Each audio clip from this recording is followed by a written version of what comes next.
Welcome to the AI Hustle Podcast, the podcast where we break down the latest in AI news, tools, and interview experts helping you hustle and do more using AI.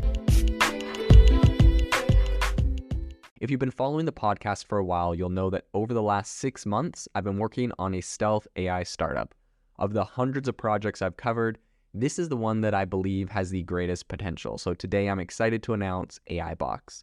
AI Box is a no-code AI app building platform paired with the App Store for AI that lets you monetize your AI tools. The platform lets you build apps by linking together AI models like ChatGPT, Midjourney, and 11 Labs. Eventually will integrate with software like Gmail, Trello, and Salesforce, so you can use AI to automate every function in your organization. To get notified when we launch and be one of the first to build on the platform, you can join the waitlist at aibox.ai. The link is in the show notes. We are currently raising a seed round of funding. If you're an investor that is focused on disruptive tech, I'd love to tell you more about the platform. You can reach out to me at jaden@aibox.ai. I'll leave that email in the show notes. OpenAI has been in the news and is one of the hottest topics in tech right now since launching their ChatGPT tool, which gained over 100 million monthly active users in the first 2 months. Now, that being said, today on the podcast, we wanted to talk about OpenAI's startup fund. So OpenAI has announced that they're going to be investing $100 million to help AI companies. So we're going to be talking about who they're investing in, some of their first investments, and what this means for the industry. So the first thing to know is that their fund essentially is setting apart $100 million to help AI companies that they have labeled as having a profound positive impact on the world. So they said that they're looking at partnering with a relatively small number of early stage startups in fields where AI can really have a very transformative effect. So they're looking at things like healthcare, climate change, education, and also places where AI tools can really just empower people by helping them to be more productive.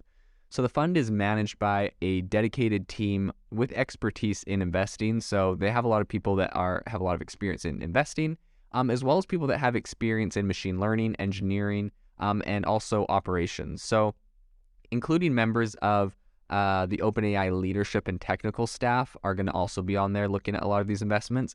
But the fund's investors essentially consist of Microsoft and other OpenAI partners. As we know, in 2020, Microsoft gave OpenAI $1 billion, and this year Microsoft gave OpenAI another $10 billion. So Microsoft is a very big backer, and they're the ones that are really spearheading the investment into a lot of these other companies that are essentially built on top of OpenAI. So in addition to the capital that is going to be allocated for this, companies in the OpenAI Startup Fund are going to get early access to future OpenAI systems, which honestly is pretty powerful.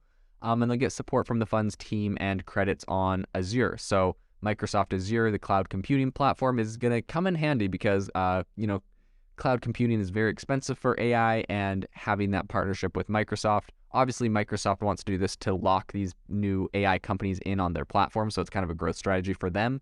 But also, it's helping these startups who are going to inevitably have to spend a lot of money on that specific area. So in December, OpenAI announced their first investments that they made in their AI startup fund. And they said that, essentially they've heard from thousands of founders around the globe. Obviously, a lot of people hit them up about this. And a lot of different people with different unique missions for transforming AI. And so they made 4 initial investments, and they think that they made these specifically in their words because they have a outsized potential to reshape creativity, legal services, productivity, and education. And really those things at scale, I think, is what they're talking about. And so, the companies they identified have a really deeply integrated cutting-edge AI model. And I think that they really are just investing in these to kind of further AI and what's going on. So in their own words, they said, "We believe there's an enormous amount of value yet to be unlocked for the world with AI." And that was, I think, OpenAI's COO. So that was Brad Lightcap. And he said, "We're proud to partner with the talented founders and team at Descript, Harvey, AI, Mem, Speak, as they're building the tools that we believe will have a significant impact on everything from legal services to language learning, productivity, and creative expression." So I want to talk about those 4 companies really quick, what they're doing and why they may have been invested in. And Descript, the first one they mentioned, it's essentially a video editor It's reshaping the way that creators engage with content by using AI to make video editing just like as simple as editing a text document. So their investment comes as Descript released what they called Storyboard, their new product, which is a new framework for making a video that is as intuitive as making a slideshow. That's, how they put it. So it's clear from and then, of course, Lightcap talking about this said, it's clear from talking to customers that Descript is breaking down barriers between idea and creation and extending video editing capabilities to an entirely new class of creators. So that is the first company, very interesting. The second is Harvey. And so Harvey is developing an intuitive interface for all legal workflows through powerful generative language models. So looks like they're getting into the law industry. This is very interesting because recently the company Do Not Pay, which was, helping people to fight parking tickets and speeding tickets and whatnot using AI technology, using ChatGPT. It was the person that was trying to operate that was threatened with jail time for trying to use ChatGPT on a case. Obviously, in my opinion, this is just lawyers trying to sue. So it was a bunch of lawyers that were threatening to sue for jail time. But this is just, people feeling threatened, and lawyers, when they feel threatened, will sue to try to preserve their industry. But that being said, I've recently spoken to different lawyers and law firms who listened to this show and told me that they're working on similar things. And so and they also said that, if they were threatened with a lawsuit, they would sue back and to try to change the laws if that was, something that happened. So they wouldn't actually back down, which is pretty interesting because Do Not Pay inevitably canceled that court hearing, and I'm assuming they're going to work on doing more. But it's interesting. I don't think you can stop innovation in this specific space. So it's interesting that they're kind of breaking into this with Harvey. And in addition, it says that its technologies expands a lawyer's capabilities by leveraging AI to make tedious tasks like writing research, drafting, analysis, and communication easier and more effective. So this saves lawyers time, ultimately allowing them to deliver a higher quality service to more clients, which is pretty interesting. When talking about it, they said that we believe Harvey will have a transformative impact on the legal system, empowering lawyers to provide higher quality legal services more effectively to more clients. That was Lightcap again. And he also said that Harvey's vision for how AI can just increase access to legal services, improve outcomes fits pretty squarely with its mission. So they're pretty excited to accelerate what Harvey is doing for law. And I think Harvey is currently in beta, so I don't believe that there's a product launch that people can use quite yet. The third company they invested in is Mem. So Mem is building the world's first self-organized workspace. So starting with personal notes, Mem uses advanced AI to organize, make sense of, and predict which information will be the most relevant to users at any given moment or in any given context.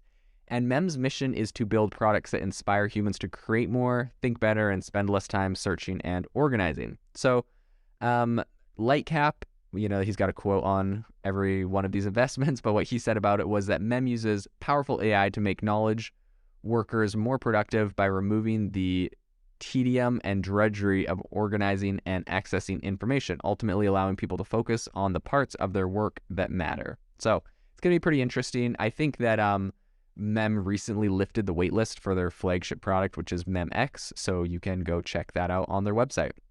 Speak is the fourth and last investment that they made in this specific round of funding investments in AI. And Speak is on a mission essentially to help more people become fluent in new languages, right? So you're thinking like this thing is something that competes with Duolingo and those kind of companies. It's starting with English, and the company initially launched in East Asia with a focus on South Korea. It has nearly 100,000 paying subscribers. And Speak is creating an AI tutor that can have open-ended conversations with learners on any number of topics and provide real-time feedback on pronunciation, grammar, vocabulary, etc. So this is obviously a very interesting, very exciting use case. Lightcap said, "We're very excited to partner with the outstanding team at Speak. We are well positioned to deliver on this powerful application of generative AI, making language learning effective and accessible. Speak has the potential to revolutionize not just language learning, but education broadly." I think this is a really interesting concept. When I was in college, I actually interned at a company, and what they were doing was it was an app that allowed native speakers in specific languages to talk with you, and you could, like, if you're trying to learn a new language, you could practice speaking. So it was kind of like, I don't know, like the Uber of talking with people in other languages, but you would pay and then pretty much have 15, 20, 30-minute conversations with people while you're commuting or whatever in different languages to help you practice with someone that's fluent. I think in America and a lot of other countries will have the problem where teachers that are like, your Spanish teacher might not actually be from Mexico or Spain and might not have those native accents, or your French teacher isn't actually from France, and so you're not going to get the same quality. You're going to get like an American accent, or maybe they're not perfect at the language and whatnot. So that company I interned with was trying to solve that problem, and it sounds like Speak is now bringing that to a whole new level with AI. So it's going to be pretty interesting to see how this continues to unfold with the new fund. I think OpenAI says that they're really optimistic about the increasingly powerful AI systems that are going to continue to roll out. And so it'll be really exciting to see what continues to happen in the industry and who they invest in next. If you are looking for an innovative and creative community of people using ChatGPT, you need to join our ChatGPT creators community. I'll drop a link in the description to this podcast. We'd love to see you there, where we share tips and tricks of what is working in ChatGPT. It's a lot easier than a podcast, as you can see screenshots, you can share and comment on things that are currently working. So if this sounds interesting to you, check out the link in the comment. We'd love to have you in the community. Thanks for tuning in to the AI Hustle podcast. If you could do us a massive favor, we would really, really appreciate it if you could leave us a review wherever you get your podcasts. This helps people find the podcast. It helps people know this is a good place to go. And we would really, really appreciate it, as it helps us continue to bring on incredible guests and share incredible content for you to listen to.